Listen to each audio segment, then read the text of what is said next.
Много съм зле. Честит празник! Честит празник на моите дети! Да. Мале пократително съм сигурна. Ето ще поправя. Честит празник, мили дечица! Сега, днеска деня ще протече така. Прабаба им първо има рожден ден, ще ходим на рожден ден. Тя ще ни почерпи и след това съм подготвила ето тези листчета тук, където всеки ще си тегли по едно листче и каквото му се падне, аз ще му изпълнявам желание. Разбира се, те не знаят аз какво съм написала. Има доста нелепи неща. Но просто, нали, целта е да се позабавляваме и днеска да си прекараме един хубав ден. Нека да започваме. Хайде сега, първи, кой ще си стегли? Дамата, защото баткото е кавалер. И тегли едно лище и ми кажи какво ти се паднало. Ама да не гледай в торбата, защото някой може да се обърнат с надписа нагоре. Сладолет мелба. Сладолет мелба? Добре. Айде ти сега да видим. Не гледай. Така са затворени очите ги. Добро ли? Такос. Какво? Я? В парка са отворили... ние сме в Ботевград на гости на баба им и на дядо им. И в парка са отворили като една такова фургонче за такос. Надявам се, че днес ще работи. Ако не, ще го купим от някъде другаде от София. Това е първото за днес и ще ви покажем как, за какво точно става на въпрос. Навели сладоледа мелба, неговия такос и после продължаваме нататък. Тук сме заедно с баба ми, дядо ми, леля ми, майка ми, баща ми и децата, за да се почерпим за рождения ден на баба. Да ни е много здравичка и да ни радва още много години.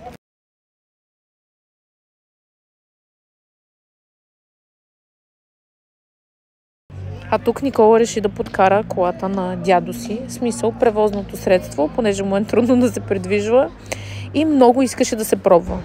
И хайде да си купиме мелба сладолет. Ето е. То точно моят.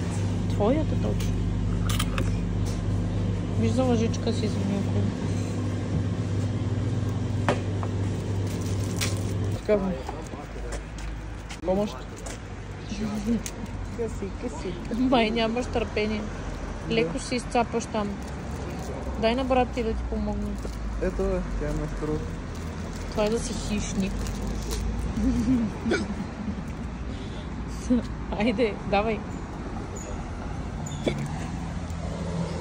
Ти ще спреш ли ми от шкадъра? То е замръзнало. Може да изчакаш малко да се поразтопи. Или ти бързаш, за да можеш да изтеглиш следващото талонче? Кай ми бавно. Ай, отиваме за такос.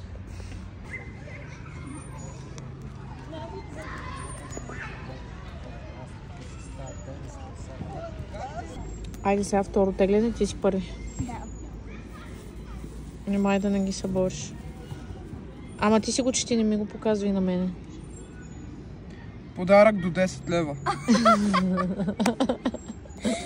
Имаш време да си помислиш.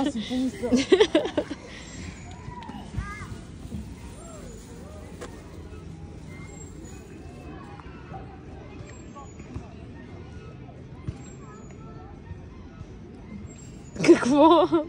Цветни моливи. Това ти се е паднало. След това ще видим. Може ли размяна? А ти искаш цветни моливи? Не, да вкарам. Не може.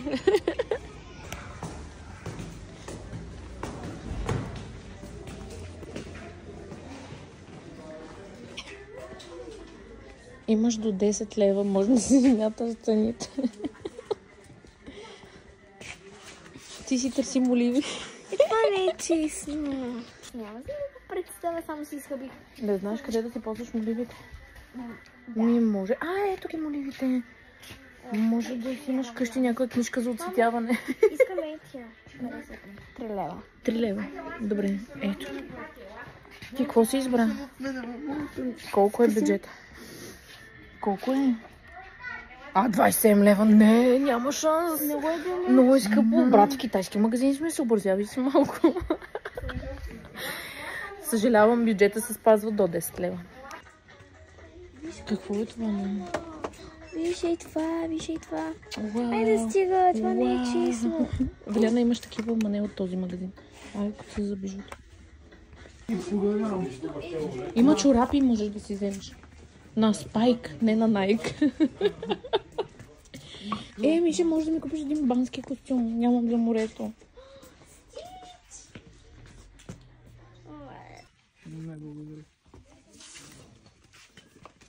Ето, нали искаше да сказа шак. Разбира се, ти искаш малко по-друго качество, ама. Да стига, нали имам оливи? Що не си взема и такова? Ти нямаш право да си взимаш повече нищо. Ох! 1, 2, 3, Той ще си вари супа. 4. Ти сериозен ли си? Ма не казвам, че това са 10 лева. Може да вземеш една за 2 лева. Лека града в китайския няма посттерминал. Отиваме да изтеглим пари от банката. Поне сме на центъра. За да можем да си платим сметката. Ето тук е сега. Всичките, да. Айде, давай, ти си първа сега. Добре, чакай сега да гледам. Да не гледам, е това си избирам. Дюнер. Вот ти защо? Това исках, дюнер. Само това аз го исках. Може да си ги разменяте, ако някой нещо не е Чакай доволен. да видя сега какво ще изтеглиш. Протектор за тел. Той си има стига. Нямам. Ама и аз нямам. Я. Забравихме да покажем, че взехме и протектора и това е изпълнено.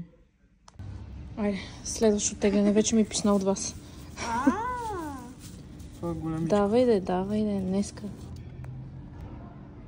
Люк. Какво силно кажи? Това не пише сега. Кажи го силно. Люка в парка. Дай пред бока. Добре, пред Бога ставаш, се полюшкаш малко. Давай ти си. Как е Давай тази ти. идея да ти кажа? Парко. Или това големичкото ми? Това беше, много се надявах ти си падне. Това големичкото. Разходка в парка. Разходка пред бока. На мама, дете.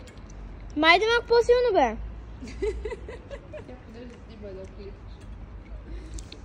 Ама той ще ме удари.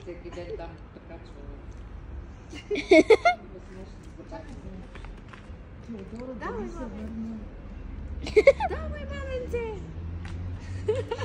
О, ударах. Айде, стигате долу. Щупиш на децата люката. Първи. Малния ми. Примерно, ако са някакви уау моливи са 60, то не пише колко пари са, така че може да си купиш 100. Теглиш. И ги изпълняваме последните две.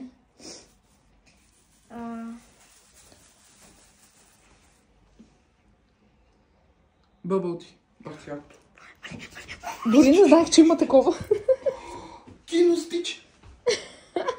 Сам за мене. Може да я поканиш с тебе. На. Айде. Ако... Книга за оцветяване. Какво да говори? Книга за оцветяване и моливи. Ето, моливите си имат книжка. Ти за това казвам полицейски. Видя ли? Днеска е неделя и не работи книжарницата. Не мога да купим книжка за оцветяване. Все пак сме в Ботевград, не сме в София. Да, по принцип си мислим да ходим пак до китайски магазин, ама... Не, мама, аз ти предлагам утре, като отидем на кино, да си купиш от мола. Да. Значи утре тогава остава да... Да. Остава само дюнера и сладоледа за брат ми. Да, и бъбълти тук в Ботевград. Да, няма. Няма бъбълти, аз не съм го предвидила и сега и за утре остава и бъбълтито. Но нищо. Утре ще се случи всичко останало за щастие. А и все пак до вечера имат голям подарък. Това не са официалните подаръци, това е забавление просто.